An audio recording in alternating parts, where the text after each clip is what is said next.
बिस्मिल्लाहिर्रहमानिर्रहीम। अस्सलाम वालेकुम। पाकिस्तान वालों के लिए, इंडिया वालों के लिए और बांग्लादेश वालों के लिए बहुत अच्छी खबर है। अगर आप यूएई जाते हैं, अगर आपने वैक्सीन नहीं भी लगाई हुई, कि आप अभी वैक्सीन के बगैर भी, पीसीआर के टेस्ट के बगैर भी आप लोग जा सकते हैं यूएई। उसके लिए बहुत अच्छी खबर ये है कि अगर आप लोग अबू धाबी जाना चाहते हैं, चाहे वो पाकिस्तान, इंडिया, बांग्लादेश, पूरी दुनिया में से कोई भी है, अबू धाबी वाहिद रियासत है जिसने ये कहा है कि अगर आपने वैक्सीन नहीं भी लगवाई हुई तब भी आप लोग यूएई का ट्रैवलिंग कर सकते हैं, वो विदाउट जो है वो पीसीआर टेस्ट के।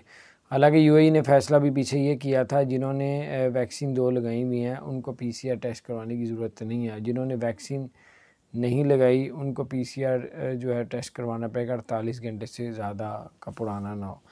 तो अब आज अबू धाबी ने ऐलान किया कि जिसने वैक्सीन नहीं भी लगाई हुई वो सिर्फ अबू धाबी में ट्रैवल कर सकता है। तो बहरहाल अच्छी खबर है, दोस्तों के साथ शेयर करें और चैनल को सब्सक्राइब करें।